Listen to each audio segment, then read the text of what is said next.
오늘이 14장 42절까지입니다. 그런데 말씀드린 것처럼 15장, 16장, 여덟 번만 보면 이제 마가복음이 끝납니다.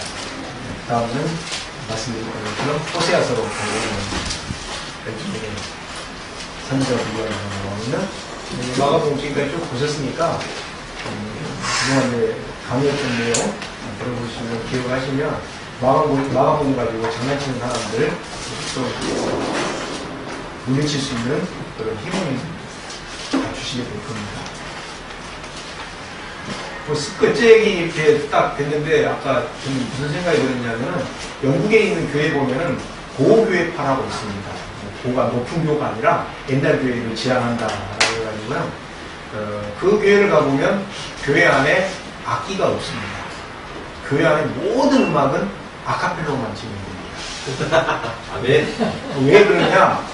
이 사람은 이유가 있어요. 악기가 들어오면은 이 정신이 흐려진대요. 이 사람 특징이에요. 이단이 아니고 정통인데 그래요. 그래서 교회 안에서 모든 음악은 아카펠로가 아니라 아카펠라에서 인간의 목소리만 하고 절대 피아노 같은 거 안 써요. 피아노 같은 것도 안 하고 피아노를 안 쓰는데 뭡니까 드럼 같은 거 당연히 못 들어오죠. 전자기타 이거 절대 안 해요. 그래서 그렇게만 하는 교회가 있어요. 근데 그게 전통입니다. 그게 전통인데 그게가 작지도 않아요. 옛날부터 있었던 교회니까 건물도 삐까뻔쩍하고 한데 그게가 좋다고 또 그렇게 갑니다. 근데 아까 딱 이제 그 생각을 딱 들어야 교회가 이제 영국에 있는 고교회파까지 이렇게 압승하는 그게 있어요. 자, 오늘 14장 20절 보면은 여기서 이제 마가복음하고 누가복음, 요한복음하고 조금 이 장면 서술이 다릅니다. 서술이 다른 게 누가복음하고 요한복음 보면은 예수님이 6월절 식사 도중에 제자들이 도망칠 것이고 그 다음에 베드로가 나를 부인할 것이다 이렇게 예언하셨다고 되어 있는데 마태하고 마가복음으로 보면은 요 말씀을 갖다 언제 썼냐면 예수님이 6월절 식사하고 그 다음에 겟세마노에 동착하기 전에 그 사이에 이 이야기를 한 것처럼 하게 돼 있어요. 그러니까 저쪽에서는 밥 먹는 중에 그 이야기 하신 것처럼 이야기되어 있고 여기는 밥 끝난 다음에 밥은 다 먹은 다음에 겟세마네 동상 가기 전에 시간 타임이 약간 둘 입장이 조금 이제 달리 되어 있습니다. 또 누가복음하고 요한복음을 보면은 예수님을 부인하는 제자로 누구만 이야기하냐면 베드로만 이렇게 이제 직접적으로 언급되어 있어요. 너가 나 부인할 거다. 근데 마가복음하고 마태복음 보면 이게 보면은 31절에도 나와 있습니다만 베드로만 그렇게 안 하겠다라고 인정 안 한 게 아니고 어떻게 됩니까? 모든 제자들이 예수님을 갖다 절대 부인 안 할 거다라고 이렇게 막 호언장담을 해요. 왜 이런 둘 사이에 차이가 나냐? 확실한 건 잘 몰라요. 나는 모르고 저희들이 이제 대충 추정만 했을 때 마가복음을 쓴 사람은 누굽니까? 마가는 베드로의 통역관이었어요. 그 다음에 누가는 누굽니까? 바울의 주치의입니다. 근데 바울하고 대립적인 관계에 있었던 사람이 세 사람이 있습니다. 초대교회에서. 누굽니까? 베드로, 야고보, 요한. 이 세 사람이 바울하고 약간 좀 어떻게 보면은 선의의 경쟁 이런 관계에 있었습니다. 그래서 추정을 했을 때 아마도 누가가 바울의 주치의였으니까 베드로를 약간 좀 이렇게 낮춰보는 식으로 해서 베드로한테만 질책을 하고 했던 것처럼 기록한 게 아니냐. 그리고 마가는 당연히 베드로 통역관이었으니까 베드로를 갖다 조금 이렇게 하느냐 이렇게 이제 추정만 해요. 근데 왜 그런지는 잘 몰라. 아무튼 개인적인 입장에 따라서 약간 좀 그렇게 돼 있는데 근데 실제로 복음서에 보면은 베드로가 대표 단수로 하는 경우가 많아요. 본문도 보면은 뒷부분에 가면 나옵니다만 분명히 모든 사람이 다 이렇게 부인 안 할 거다 그랬거든요. 나중에 보면 베드로한테만 뭐라 그래요? 또 이제 산에 올라가실 때 따로 기도하러 가실 때 베드로뿐만 아니라 야고보와 같이 갔잖아요. 그래서 세 명 보고 기도해라 했는데 기도 안 하고 자고 있잖아요. 예수님 떠오시고 누구만 지적합니까? 베드로만 이렇게 잠시 깨갖고 기도 못하고 이렇게 자냐 이렇게 뭐라고 해요. 그래서 베드로 사도 자체가 좀 대표 단수로 깨지는 그런 경향이 좀 많습니다. 나도 집이해가지고. 근데 이 장면의 앞부분에 보면은 변화산상에서 예수님의 변모하신 모습을 본 사람이 세 사람입니다. 누굽니까? 베드로, 야고보, 요한. 그러니까 이들은 뭐가 있었어요? 자부심이 있었단 말이에요. 그걸 예수님이 변하신 모습까지 봤으니까 우리는 신앙 안 잃어버릴 거다. 이렇게 좀 자부심이 있었던 모습들이 곳곳에 나타납니다. 이렇게 쭉 문맥을 보면은 근데 뭐 자부심하고 의지하고 달라요. 우리가 생각해야 될 게 믿음의 고백을 하기는 쉽습니다. 아, 내가 믿습니다 하는 건 쉬워요. 근데 끝까지 충성하는 건 참 어려워요. 특히 이제 어떤 사람이 그러냐면은 어떤 사람은 영적인 환상을 막 해요. 그래서 40일 금식 기도를 하다가 예수님을 만났답니다. 그래서 뭐 자기가 절대 뭐 변질될 일이 없대요. 변질된 게 아니라 뭐 국가에 따르대요. 근데 최근에 보니까 신문에 그 기독교 신문에가 나오더라고요. 변질된 목사로. 그러니까 그 사람이 옛날에 변질되기 전에 뭐 자기가 성령 체험한 책 써가지고 뭐 베스트셀러까지는 아니더라도 그 반열까지 올랐던 사람도 있거든요. 근데 지금 최근에 한 몇 년 전에 나온 거 보니까 아는 사람이에요, 제가. 이단하고 상관없는 정통교회 목사인데 아는 사람인데 뭐 엉뚱하게 변해가지고 변질되는 목사는 뭐 이런 식으로 목회하면 안 된다라는 식으로 이렇게 나와 있어요. 그럼 그게 이제 그걸 보고서 뭐해야 됩니까? 신앙은 혼장담하는 게 아닙니다. 예전에 한번 말씀드렸던 이야기입니다만 한번 말씀드려서 기억하실지 모르겠습니다. 미국에서 나오는 유명한 기독교 신앙 잡지 중에 리더스 다이제스트라는 게 있습니다. 거기 보면 어떻게 됩니까? 은사집회를 참석했어요. 두 사람이. 한 사람이 일어났어요. 거기 가가지고 안일병에 일어났어요. 한 사람은 못 일어났어요. 근데 10년 뒤에 보니까 어떻게 됐습니까? 일어났던 사람은 알코올 중독자가 되고 범죄자가 돼가지고 교도소에 가 있고 못 일어난 사람은 여전히 못 일어나는데 그 지역에서 뭐가 됐습니까? 거의 예수님의 뭐 그냥 완전한까지 아무튼 모범을 받는 제자로 돼 있는데 뭐가 됐습니까? 여전히 목사는 아니면서 주일학교 반사를 하고 있었어요. 근데 그 지역에서 그 주일학교 반사, 중고등부 반사, 이 반사에 서로 그 반에 들어가려고 애들이 줄을 서 있어요. 그 교회에. 근데 아니 못 일어났거든요. 그러니까 10년 전에는 어떻게 됐어요? 그 사람이 믿음이 없다고 저 사람이 일어났는데 못 일어났다고 했는데 10년 지나고 나니까 일어난 사람은 감옥에 가 있어서 인터뷰를 했습니다. 그러니까 한 70년대가 80년대 나왔던 기사 내용이에요. 인터뷰를 해서 물어봤어요.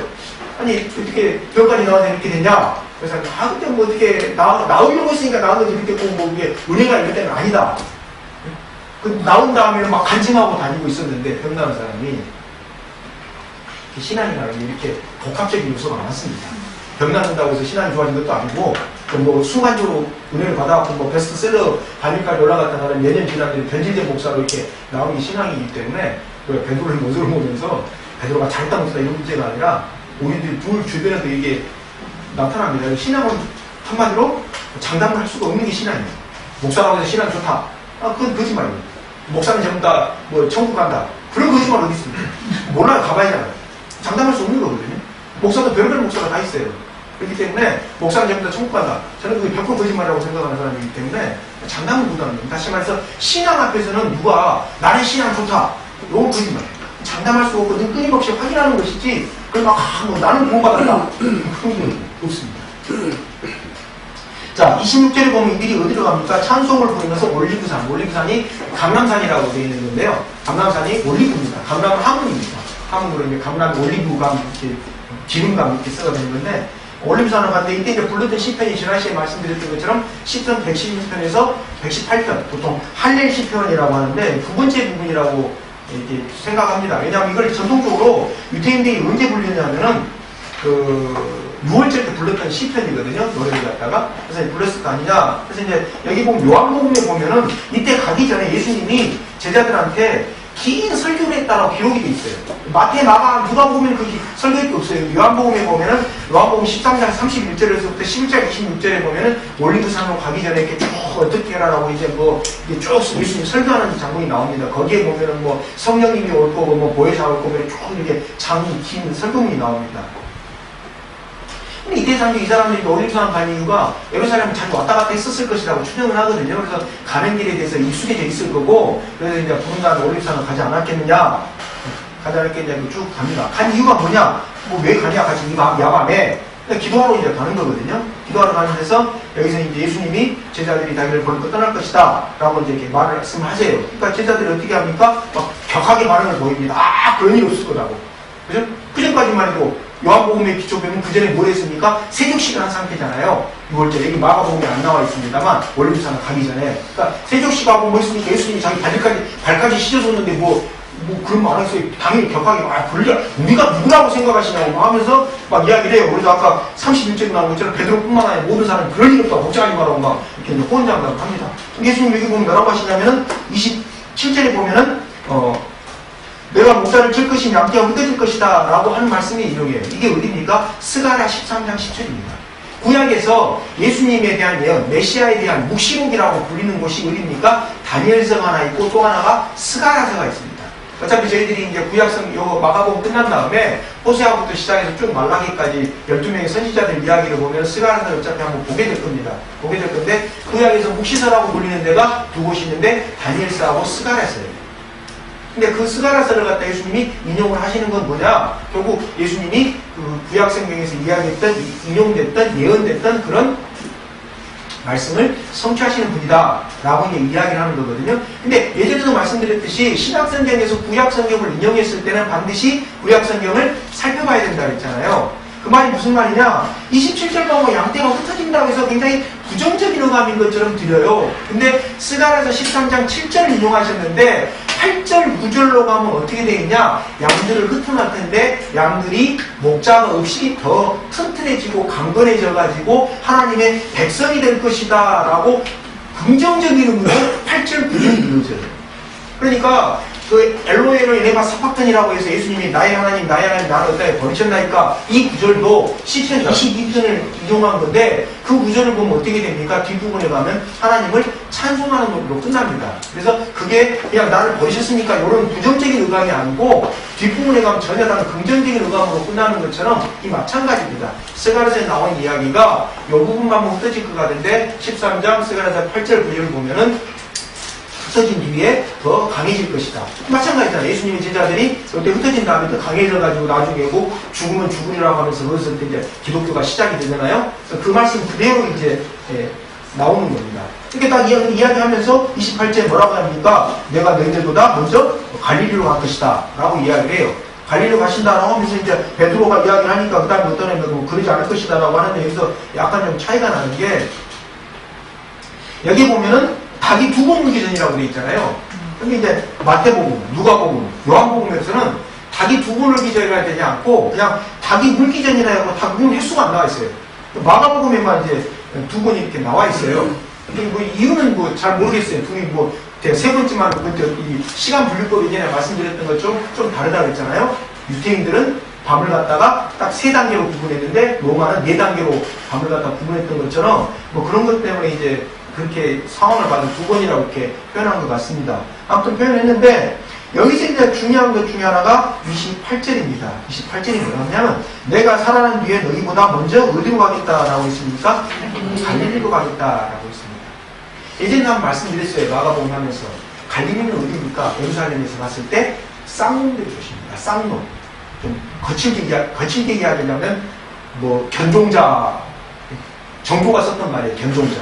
무슨 뜻인지 아시죠? 개견자입니다. 견종자, 정조가 썼던 표현인데 견종자들의 도시가 제가 설교상에 또 유통자를 쓸 수는 없고요. 견종자들의 도시가 어디예요? 갈릴리예요. 예루살렘에서 보게요. 그러니까 예루살렘 보기에 저기는 당체 구원도 없고 전혀 하나님도 모르는 무지랭이들이 모여있는 곳이 어디입니까? 갈릴리예요. 근데 예수님이 부활하시자마자 어디로 간다고 합니까? 갈릴리로 가겠다. 그 다음에 나중에 이제 예수님의 부활한 장면을 목도했던 제자들이 가니까 제자들한테 또 천사들이 뭐라고 합니까? 갈릴리로 가봐라. 네 선생 갈릴리로 갔다. 어디 가냐? 이렇게 됩니다. 이 대목을 보면서 저는 참 이게 좀 충격을 먹었어요. 왜 먹었냐? 저 같으면 어디로 갑니까? 예루살렘으로 갑니다. 가서 뭐 합니까? 너희들이 나 죽였지. 나에게 살아났어. 이렇게 저는 이제 보복, 제 성향이 그래요. 보복은 아니고, 보복까지는 아니고, 니들 나 죽였지. 나 살아났잖아. 너 나 죽였지. 이렇게 했을 것 같은데, 예수님은 거기 안 가고 갈릴리로 갔어요. 왜? 그게 걔들한테 싸워봤자 뭐 필요가 있냐. 나를 기다리는 곳으로 가겠다. 말 그대로 저기에 의해서 저쪽 예루살렘으로 갈 때 희망이 없다. 끝났다. 쌍놈들이 곳이다. 견종자들이 모여 사는 곳이다. 저기는 완전히 뭐 율법하고는 전혀 상관 무지랭이들이 사는 곳이다. 라고 해서 거기를 어디로 갑니까? 예수님이 찾아가요. 그리고 예루살렘은 어떻게 합니까? 예루살렘 그랬잖아. 하나님 심판에 맡겨. 이렇게 이제 그렇게 찾아갑니다. 근데 갈릴리를 왜 찾아가신 겁니까? 거기가 뭐가 있습니까? 회복이 거기서 진행되기 때문에 그리 가신 겁니다. 상처도 중요해요. 무슨 상처인지 알아야지 이걸 약을 바르잖아요. 예를 들어서 뭐, 우리 뭐 간호도 있지만, 간호사 될 사람도 있지만, 이게 화상인지, 아니면 자상, 칼로 구운 건지 따라서 약 바르는 게 달라요. 상처 종류도 중요합니다. 근데 성경에서 더 중요하게 다룬 건 뭡니까? 상처의 종류가 아니고, 뭡니까? 새살이 돋는 거예요. 새살이 돋는 게 더 중요해요. 그러니까 성경에서는 그렇게 따져요. 뭘 이제 뭐 의사 될 사람도 있고 뭐 간호사 될 사람도 있는데 저 사람들이 보면 뭐 이게 칼로 찢어진 거냐 화상이냐 아니면 뭐 꿰매야 되냐 뭐 약 바라야 되냐 뭐 이렇게 하겠지만 성경에서는 중요한 걸 새살을 도둑해 준다는 약속입니다. 근데 새살을 도둑해 하려면 어디로 가야 돼요? 갈릴리로 가야 돼요. 예루살렘으로 가면 안 돼요. 저 성격 같았으면 당연히 예루살렘 가가지고 니들 봐라 내가 누가 이렇게 했잖아 너 나한테 사기쳤지 뭐 이렇게 하고 싶은데 안 됩니다. 그럼 이제 우리가 생각해야 되는 게 뭐냐 우리 아나도는 우리들의 갈릴리입니다. 그죠? 우리들의. 그러면 우리들의 갈릴리가 있고 개인이 찾아가야 되는 갈릴리가 있어요. 여러분이 개인적으로 찾아가야 되는 갈릴리를 여러분이 부활의 약속을 받은 다음에 찾아가야지 그냥 여러분들이 부활의 약속을 받았는데 갈릴리로 안 가고 예루살렘을 가면은 그럼 조금 전에 제가 말씀드렸던 내가 알고 있는 목사처럼 예전에는 그냥 전도사 때는 막 유망이 뭐 전도되고 뭐 앞으로 창창하다 앞으로 한국교회 뭐 책임질 사람일 거다라고 했는데 지금 어떻게 되냐 변질된 목사 이렇게 되고 취재되는 그런 현상이 나타납니다. 그래서 같이 가야 되는 공동체로 가야 되는 갈릴리가 있고 개인이 찾아가는 갈릴리가 있어요. 반드시 그걸 찾아가야 돼요. 거기를 찾아가야지 뭐가 됩니까? 회복이 일어납니다. 회복이. 그러면 왜 굳이 갈릴리로 찾아가는 겁니까? 조금 전에 말씀드렸던 것처럼 거기를 가야지 새살이 돋아나는 거고 거기를 가야지 뭐가 일어납니까? 자유가 일어나기 때문에 자유가 주어지기 때문에 거기를 갑니다. 예를 들어서 저희같이 알아도 공동체 예배를 드리니까 자유로운 게 하나 있어요. 뭡니까? 간섭 안 받잖아요. 이렇게 해라 저렇게 해라 뭐 맥주 감사제를 시켜라 뭐 이런 거 안 들어도 되거든요. 그게 우리가 누리는 자유입니다. 또 마찬가지입니다. 갈릴리라는 것은 자유를 얻기 위해서 새살을 얻기 위해서 회복하는 것을 찾아야 하기 때문에 이 28절에 나온 것처럼 예수님이 부활하신 다음에 참 이게 제가 이 말을 들으면서 늘 도전을 받는 대목이거든요. 말씀드린 저는 부활한 다음에 갈릴리 안 가요. 예루살렘 가가지고 야 해보자 안 된다 살아났다 이렇게 할 텐데 예수님은 야 우리 예루살렘 놔두고 갈릴리나 가자 이렇게 하시는 예수님이 부활의 특징입니다. 자 이제 32절부터 42절 이 대목이 예수님 생애에서 가장 어떤 격렬했던 격정적이었던 어떤 그 시기입니다.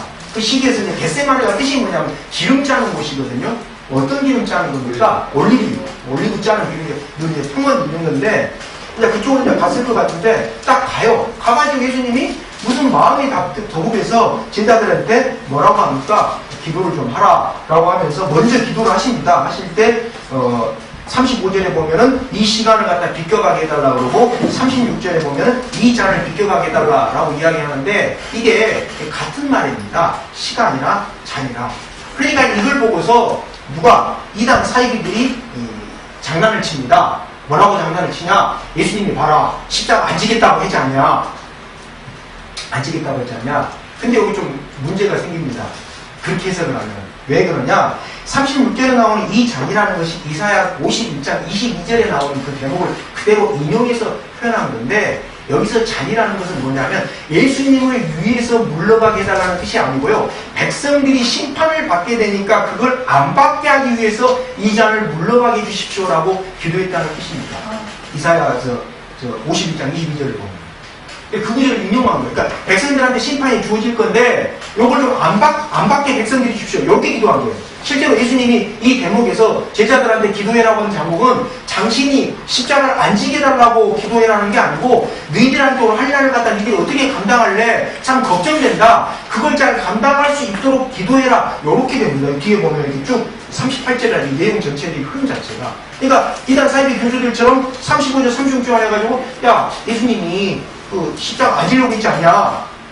아니 사람이 안 지려고 했던 마음도 들 수도 있어요. 아무리 십자가가 뜻이라고 하지만 그렇지만 건강적으로 놓고 보면은 예수님이 이때 하셨던 말씀 자체는 제자들한테 너희들이 앞으로 더 험한 꼴을 겪게 될 텐데 그게 참 걱정이 된다. 그거 기도해라. 이런 뜻이 더 강합니다.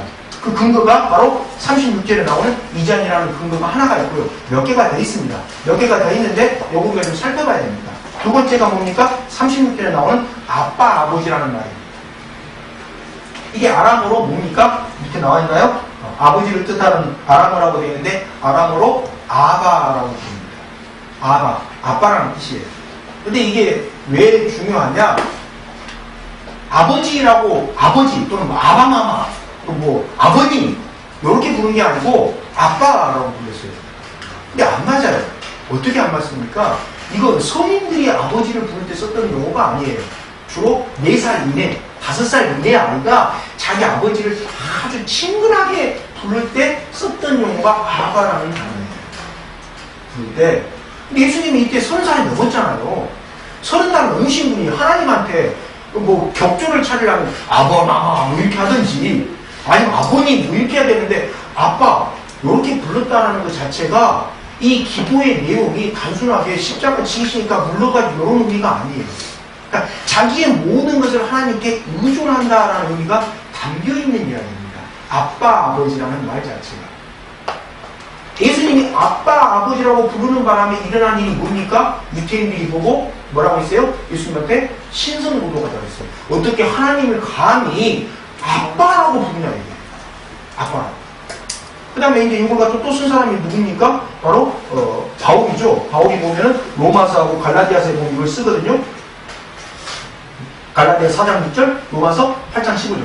그러니까 초대교회 사람이 예수님을 하나님을 갖다가 아버지라고 부르게 된 것이 어디서부터 연유가 된 겁니까? 예수님의 아빠 아버지라는 기도에서부터 출발을 한 겁니다. 그럼 못 받아들였어요. 누가? 유태인들은. 그러면 죽으러 가야 되는데 이 잔 좀 물러가게 해주십시오라고 기도를 하는데 거기서 뭐 어린애가 이제 뭐 5살도 안 된 애들이 쓰는 단어를 가지고 아빠! 이렇게 하면 앞뒤가 맞습니까? 문맥상? 그럼 경망스러워요. 그러니까 이단 사이비들의 해석처럼 이 잔을 갖다 뭐 이렇게 무겁게 앉히려고 했는데 제자들이 증언을 잘못하고 세례 요한이 예수님을 증언을 잘못하고 죽었다 이렇게 이야기해버리면은 어떻게 됩니까? 문맥하고 전혀 앞뒤가 안 맞아요. 그러면 아빠 아버지라고 부르면 안 돼요. 다 격식을 차려서 아버님 제가 예수입니다. 날 이렇게 해서 되겠습니다. 이렇게 기도를 하지 마세요. 근데 그런 경우 전혀 안 맞아요. 전혀 안 맞고 결정적인 게 어디냐? 자, 요한복음으로 한번 가보실래요?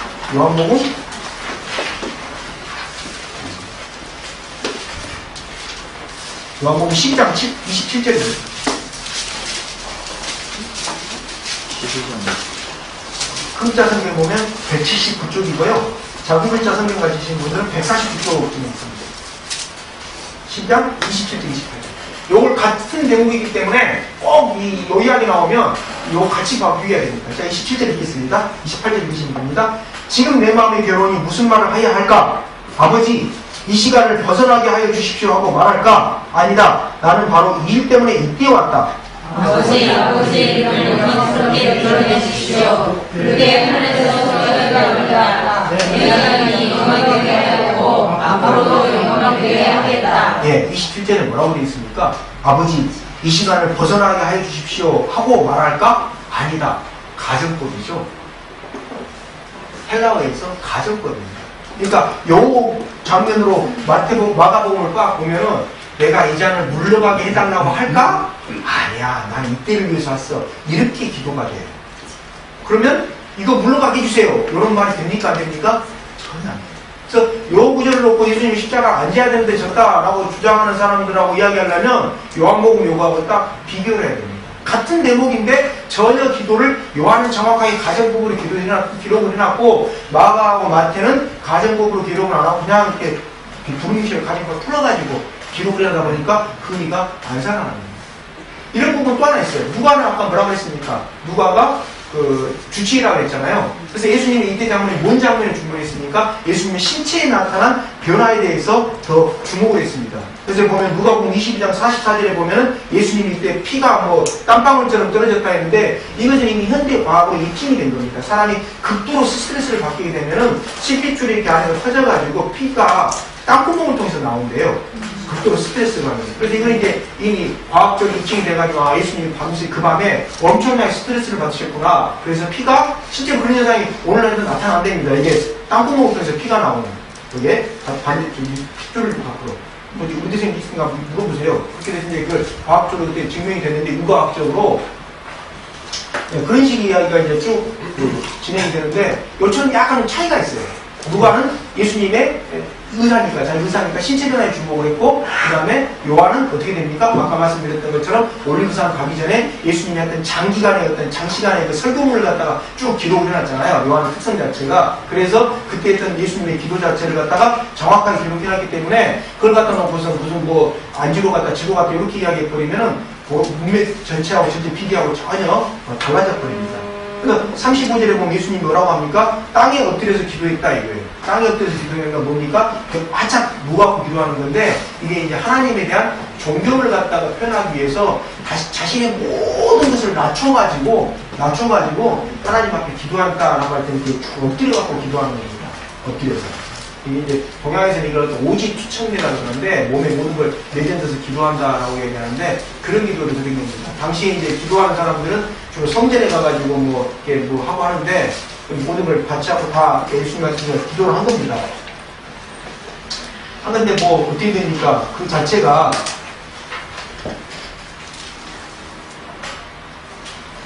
자체가 이루어질 수 있는 기도는 아닙니다.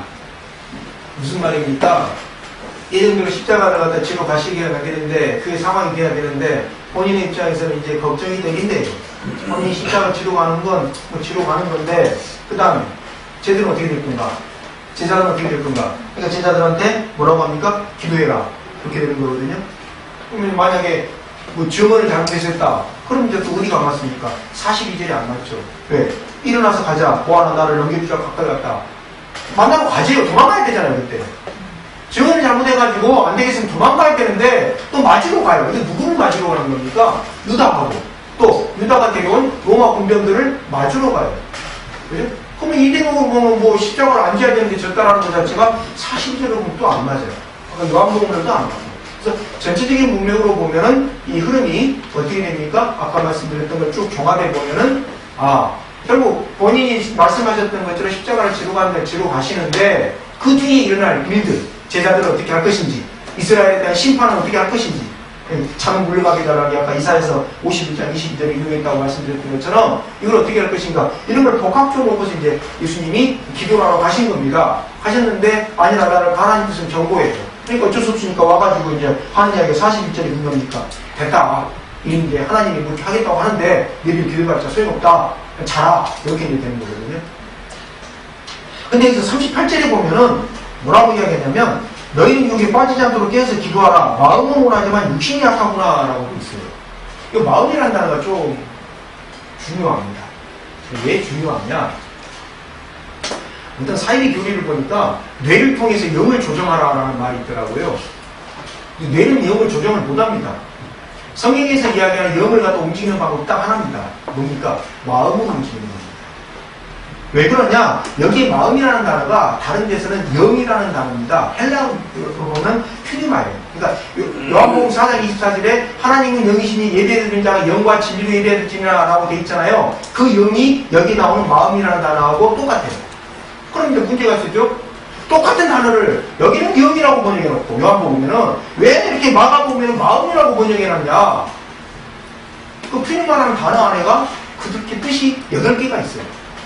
8개가 있어서 요걸 어떤 때는 마음이라고 번역하고 어떤 때는 영이라고 번역해요. 근데 왜 그러냐?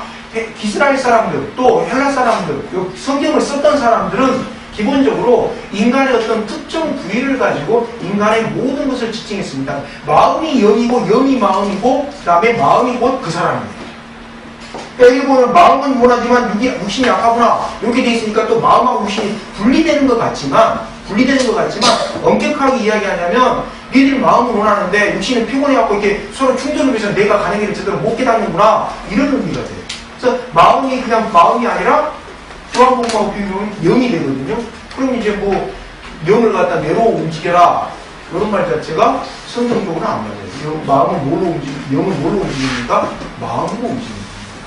근데 되게 이제 만약에 뭐 응답을 받았다, 기도응답을 받았다 이렇게 이야기할 때 어떻게 표현합니까?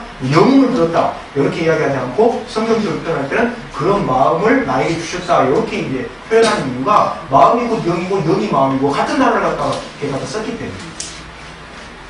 그래서 시편에도 보면 뭐라고 되어 있냐면 하나님께서 인간이 스스로 지탱할 수 있는 마음을 갖다가 사람에게 주신다 이렇게 되어 있거든요. 근데 성경에 보면 또 이제 이 마음에 해당되는 단어가 심장하고 똑같아. 같은 뜻이에요. 심장이 곧 마음이에요. 구약 성경은 레브라고 하는 단어인데, 그래서 이걸 갖다 상호하는 어떤 특징을 갖다가 마음 따로 있고, 뭐 영 따로 있고, 또 뭐 뇌 따로 있고, 뭐 이렇게 쓰지 않고 이걸 복합적으로 쓰면서 한 사물을 통해서 한 지체를 통해서 다른 걸 갖다가 지칭하는 데 있기 때문에 이걸 종합적으로 이야기하려면 사람이 특히 로마서에 나와 있는 것처럼 사람이 무엇을 기도해야 될지 알지 모르는데 성령님께서 알려주신다. 이 말씀까지 같이 종합해서 보려면 어떻게 되어 있냐면은 사람이 자기 영을 제대로 다스리려면 그 사람 마음에가 누가 강림해야 됩니까? 성령님이 강림해야 됩니다. 그 사람 마음에 성령님이 강림하면 어떻게 됩니까? 그 사람이 육신을 이기고서 성령님 뜻대로 살아갈 수가 있어요. 거룩하게 살아갈 수가 있어요. 그 사람 마음에 성령님이 임하지 않고 뭐가요? 세상 욕심이 임하게 되면은 뭐 어떻게 되는지 잘 모르겠어요. 사람 따라서 다르게 되니까 그렇게 진행이 됩니다. 자, 갔다 왔어요. 아까 나온 것처럼 27절에 그러한 돌아보시고 제자들은 자고 있었다. 아까 말씀드렸던 것처럼 페드로한테만 나오래요. 분명히 그 전에는 이 32절에 보면은 내가 기도하는가 너희들 여기 앉아 기도했으라 하시고 베드로 야고보 요한을 데리고 가셨다. 예수께서 매우 놀라운 교류와 시작하셨다 하면서 기도를 했으니까 3명 데려갔어요. 다른 제자들 9명 놔두고 3명 데려갔어요. 그리고 와가지고는 누구만 남으래요? 베드로만 남으래요. 다른 제자들한테 아무 말도 안 하고. 뭐 너는 함께 뛰라고 기도는 못하냐? 왜 그랬습니까? 뭐 시험 안 될 사람이 베드로밖에 없으니까 베드로한테 이제 그런 거거든요. 그러면서 이제 예수님이 제자들한테 실망을 합니까? 안 합니까? 됐다. 하나님 뜻이 정해져 이렇게 가는 거니까 그냥 가자. 이렇게 이제 진행을 하고 이제 갑니다. 그래서 이제 41절에 보면은 인자가 죄인들의 손에 넘어간다 라고 되어 있거든요. 지금 이 죄인이 누구냐? 모든 사람을 지칭하는 단어입니다. 무슨 뜻이냐? 여기서 이때는 게 죄인들은 주로 누구를 이야기했냐면 비유태인, 하나님을 율법을 모르는 이 사람들은 죄인. 그 다음에 유태인 중에서는 모든 사람이 죄인이 아니고 유태인 중에서는 어떤 사람이 죄인입니까? 율법을 어긴 사람이 죄인이거든요. 그러니까 여기서 죄인이라는 것은 율법 어긴 사람, 유태인 중에서는 율법 어긴 사람 누굽니까? 가룟 유다하고 예수님을 갖다 죽이려고 하는 유태인 제사장들. 그 다음에 또 누구 비유태인에 해당되는 누굽니까? 로마 군병들. 이 사람들이 온다. 그러니까 그대로 넘겨주자. 41절 이렇게 되는 거거든요. 그 사람한테 가자. 그래서 죄인이라는 게 다른 의미에서 죄인이 아니라 그 두 부류의 사람들을 총칭하는 단어입니다. 그래서 그 사람들한테 41절처럼 가자 된다. 가룟 유다가 왔다. 이렇게 이제 되거든요. 기독교 전성을 보면은 어떤 이야기가 있냐면 베드로가 이제 죽을 때 십자가에 자기를 거꾸로 매달아달라고 이야기를 합니다. 베드로가 죽을 때 왜 거꾸로 매달아달라고 하냐? 나는 예수님을 갖다 3번이나 부인했던 사람이기 때문에 예수님하고 똑같이 십자가에 칠 그런 권한이 없다. 부끄럽다. 그러니까 거꾸로 나를 매달아달라. 이렇게 이야기를 합니다. 이렇게 이야기를 하는데 요한복음에 보면 예수님이 부활하신 다음에 베드로한테 나타나가지고 너가 나를 사랑하냐고 3번을 갖다 물어보세요. 근데 이 3번의 단어가 좀 다릅니다. 앞에 2번하고 뒷부분에 마지막 물어보는 것은 좀 아가페가 있어서 헬라어는 사랑이라는 단어가 3가지가 있기 때문에 우리말하고 좀 다른데 그거에 주목하시는 분도 있고 어떤 분들은 야 봐라 베드로가 3번이나 부인했으니까 그 3번 물어봐가지고 3번 부인한 거 회복시켜주는 게 아니냐 이렇게 이제 또 해석하시는 분도 있어요. 근데 어찌됐든 간에 베드로가 이때는 분명히 예수님과 같이 십자가 못 지겠다고 베드로뿐만 아니라 다른 제자들도 다 도망갔고 베드로는 대표적으로 이제 예수님한테 뭐 혼을 나오고 막 이렇게 되는데 나중에 가서 이제 자기 때가 되니까 십자가를 지겠다고 자기를 거꾸로 매달아달라고 이야기를 하거든요. 우리가 여기서 생각해야 되는 게 봐야 되는 게 뭐냐면 십자가라는 것은 자기가 지는 것 같지만 자기가 지는 게 아니라는 겁니다. 다시 말해서 십자가는 너는 언제쯤 저러라고 허용하시는 시간이 있어요. 베드로에게 십자가가 허용된 시간은 언제입니까? 예수님 돌아가신 다음이에요. 물론 인간적인 측면에서 보면 야 그때 그냥 과감하긴 하지. 그것도 맞아요. 근데 같이 예수님과 같이 죽지. 왜 안 죽었냐? 그 옆에 있는 뭐 강도 둘째랑 같이 죽지. 이런 말도 돼요. 그런 말도 되는데 또 다른 측면에서 보면은 십자가라는 것은 자기가 제약을 할 시간이 있어요. 그때 지는 것이지 아무 때나 지는 게 아니에요. 근데 중요한 것은 자기가 십자가를 제한할 때 순종하면 역사가 이루어지는데 모든 매듭이 끝나는데 아이고 지금까지 잘하는데 왜 이제 와서 사람들이 나한테 십자가 지라고 이시여 그러면서 거절해버리면 어떻게 됩니까? 문제가 이제 틀어져요.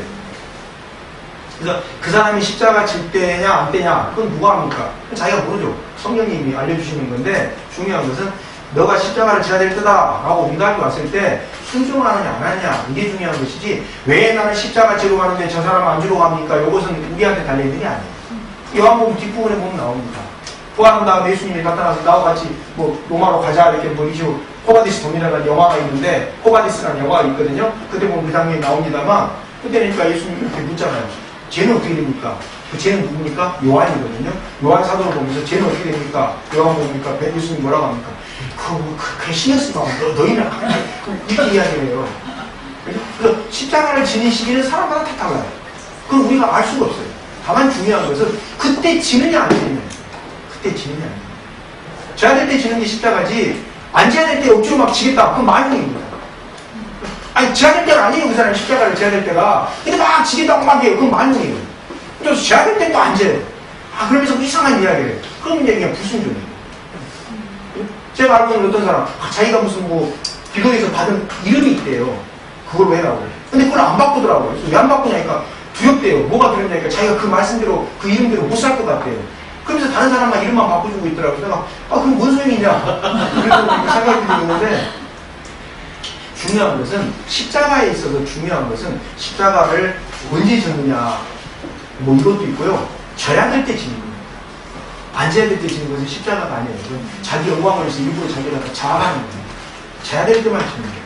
그게 십자가입니다. 그래서 그 베드로의 모습을 쭉 보면서 이렇게 되는구나. 그리고 아까 말씀드렸던 것처럼 이 자를 갖다 물려가게 해달라. 사이비들이 이거 가지고 하도 많이 장난을 치는데 전혀 요한복음 비유는 그런 뜻이 아니라는 거 꼭 기억해 주셨으면 좋겠습니다.